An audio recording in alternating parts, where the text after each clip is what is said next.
Well, Cobalt Blue is a company we've been talking to on and off now for a few years. Their project about 25 k's southwest of the Silver City in the Thackeringa Hills region, where we like to say. Sort of at the moment, and they've established their separation plant on Kwinana Road. We've been out there a few times, and a number of the world's largest battery manufacturers are looking at this project thinking, well, is it going to kick? How's it going? How's it travelling? Joel Crane is Investor Relations and Commercial Manager for Cobalt Blue. Joel Crane, good morning. Hi, Andrew. How is the project going, Joel? Well, it's going very well. I'm sure plenty of your listeners have been out to see the project when we open it up on Community Day and see lots of folks around town. We are on track and on schedule for everything that we've planned over the past couple of years. So the plant we have out on Canada Road is running at full steam. We've got about 35 employees out there, and we're producing the product that we plan to sell to the world's battery producers. So very pleased with progress so far. The appetite there from those battery producers for your product? Sorry, say the question again, Andrew. The appetite from those battery producers, is it still there for what you'll be mining? Oh, absolutely. And if anything, over the past year, it's only increased. I'm sure you recall, we've talked about it before, the piece of legislation in the United States called the Inflation Reduction Act, which is now a year old, has basically incentivized the world's producers and the customers that we're talking to, mainly battery makers in Japan and Korea and some in Europe. This piece of legislation is influencing these producers to find minerals in countries such as Australia and Canada to be used in EVs in the United States and increasingly Europe. So if anything, this legislation has only increased that appetite. There's been a lot of support from both the Australian federal government and the state government. Is that still there? Is that still ongoing? Absolutely. We get inquiries and lots of support. As you know, about a year and a half ago, we got most preferred status at a federal level, meaning we get put in front of the queue in terms of all the environmental permitting and other requirements to get a new mine set up. And also because we're now establishing a refinery out in Kwinana. Not a change in strategy, but certainly just a change in geography that we've moved the plans out there. Interesting to note that the federal minister for resources, Madeleine King, Kwinana is her electorate, so we get. She's obviously very familiar with the project and very excited to see that investment in her electorate. That had nothing impact on the decision to move that into her electorate, did it? Absolutely not. That was just Kwinana is a very ideal place to construct such a quite technical facility, which is essentially a lab, very different than a mine. It's sort of a white coat scenario where we're taking the feed that we make at Broken Hill and ship that out to Kwinana to make the cobalt sulfate, which goes directly into batteries.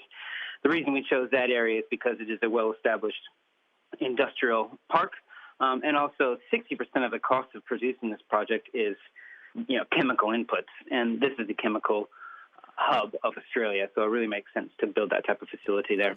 Part of your role as investor relations and commercial manager, is it finding those investment dollars to sink into the project? Yeah, certainly. We're in constant contact with investors around the world as well as in Australia. That's private investors, of course, because we are listed on the Australian Stock Exchange, but also speaking with government entities such as the U.S. Department of Energy, because there are increasingly amount of funds available to help produce or help fund our project, which, as you know, requires a pretty substantial investment to get that thing up and running out there in Thackeringa. But things are going very well. We're very popular, and people are often eager to speak with us. How far down that road would you be in terms of, no doubt you've got a dollar figure in mind, how much you need to attract investment dollars. How far down the road is Cobalt Blue in reaching that goal? We're getting to the pointy end of this journey. I mean, essentially, building a new mine in Australia is about a 10-year journey, and we're sort of about year 7.5. So getting pretty close. By the end of the year, we'll have our economic study called the Definitive Feasibility Study, which will be able to give that dollar figure that we actually need. And we have a number of investors lined up, eagerly awaiting that economic study. And from there, we'll be able to start putting together the envelope of funding.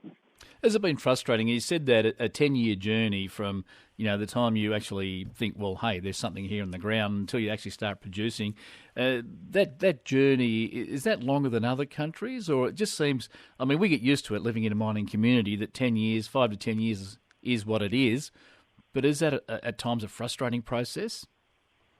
It can be, I think, particularly in other jurisdictions. But here in Australia, and particularly out in Broken Hill, it is a very friendly and relatively easy permitting and infrastructure-wise place to operate. So we've been fortunate to have such fantastic community and government support in Broken Hill. And in Australia in general. So a 10-year is probably at the lower end of the average. Speaking to our peers in the United States or Canada, it's a much longer and much more frustrating process, particularly on the permitting side. 12 minutes to 8, we're talking to Joel Crane, Investor Relations Commercial Manager with Cobalt Blue. So you said 7.5 years into a 10-year journey. You were sort of sitting here this morning then looking maybe 2025 is a production year? That'll be the first year we believe the refinery out in Kwinana in Western Australia, or basically a suburb of Perth, will be built. And we're hoping to source some feed from other places in the world because the Kwinana site, that's going to be about a 2-year construction build. And we aim to start that next year. But it is... for those of you who've seen it or been out there or looked at some of the marketing material and photos we have, it is a very substantial process to put that thing together. So it'll take about 2 years to build that. Meanwhile, like I said, the sort of chemical lab that we're building out in Western Australia is a much smaller sort of chunk to bite off first. It's roughly about 10% of the cost of the mine we're going to build out in Kwinana. So it's just sort of a more basic step. And the best thing about building that first is that we'll be able to prove that we can actually make this product that we sell directly to the battery makers. And then the Broken Hill operation will operate as a feed for that and substantially increase the capacity and put us on the map as one of the world's largest cobalt producers. And look, we all know, and again, living in a mining community, we know the challenges. There's always challenges: commodity prices, high Australian, low Australian dollars, demand, supply. All these things come into play. But do you see over the next 2 years any challenges that maybe something that Cobalt Blue will have to navigate? I think probably the biggest challenge we have. Commodity price aside, we have no influence over that, and we all can remember busts and booms and gold, silver, iron ore, all the things that Australia produces. So we're not too worried about that because we do believe the demand for cobalt and electric vehicles and all that will continue to increase substantially. I would say some of the largest things we worry about is what everyone else is sort of worried about, particularly inflation. We don't really know until we start buying a lot of these materials we need to build how much that's going to cost more today than it did a few years ago. Labor markets, as we know, there's difficult finding quality workers. Certainly there are plenty in Broken Hill, but we may need some expertise that perhaps Broken Hill doesn't provide, or there's very few places or very few people who can build and make the sort of things that we need. So finding those type of specialty workers and at a reasonable price is probably the largest worry. But given this is Australia and this is a mining community such as Broken Hill, we're not terribly concerned about it.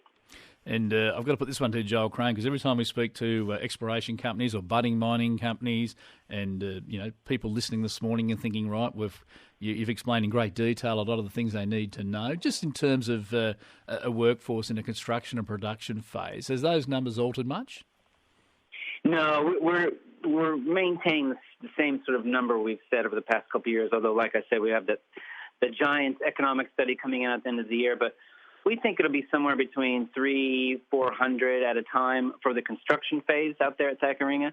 And then during sort of normal operations, it'll vary, or the number is not secure, but something like 250 to 350 seems like a reasonable number of full-time employees. So it's a substantial operation.